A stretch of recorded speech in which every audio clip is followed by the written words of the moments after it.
খেয়াল করবেন হযরত আইয়ুব আলাইহিস সালামের স্ত্রী এসে বলছেন, আপনি তো আল্লাহর নবী, দোয়া করলে তো কবুল হয়ে যায়, একটু বলেন না আল্লাহকে, আপনাকে যেন ভালো করে দেয়, শরীরটা যেন ঠিক হয়ে যায়, একটু বলেন না। এবার আইয়ুব পয়গম্বর, যাকে আল্লাহ অনুমতি দিয়েছেন দোয়া করলে কবুল, যেটা আমরা করতাম কি, এখন নবীরা কি করতেছে শুনুন। আইয়ুব নবী বলছেন, তোমার জন্য কিছু লাগলে বলো, আমি তোমার পক্ষ হয়ে আল্লাহকে বলবো। অন্যের জন্য কিছু লাগলে বলো, আমি তার পক্ষ হয়ে আল্লাহকে বলবো। ওর জন্য কিছু লাগলে বলো, আমি তার পক্ষ হয়ে আল্লাহকে বলবো। এমনকি আমার শত্রুর যদি কিছু লাগে বলো না একটু, তার পক্ষ হয়ে আমি আল্লাহকে বলবো। নিজের জন্য নিজের দেওয়া, আল্লাহর দেওয়া সুযোগটাকে নিজের জন্য ব্যবহার করতে আমার বড় লজ্জা লাগতেছে।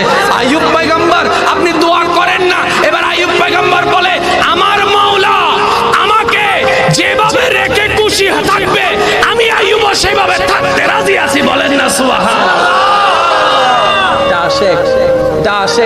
এটা আশেক। সেজন্য আমি বলি, যারা সাপ্তাহিক নামাজি আছেন 5 ওয়াক্তি নামাজি হওয়ার চেষ্টা করুন। যারা 5 ওয়াক্তি নামাজি আছেন তাহাজ্জুদ ওয়ালা হওয়ার চেষ্টা করুন। যারা তাহাজ্জুদ ওয়ালা আছেন, এবার আপনার পালা, আশেক হওয়ার চেষ্টা করুন। এবার প্রশ্ন করবেন, আশেক হব কোন দোকান থেকে সফটওয়্যার কিনবো? আমি বলবো কোথাও যাওয়া লাগবে না, শুধু আজকে থেকে একটা কথা মেনে চলুন। সেটা কি? আমার ঈমান আকীদা সব ঠিক আছে, শুধু জীবন নিয়ে একটা কথা বলবেন, আমার আল্লাহ যখন যা করে ভালোর জন্য করে, আমার কিচ্ছু চাওয়ার নাই। মাওলা তুমি যা করবা আমি সেভাবেই থাকতে রাজি আছি।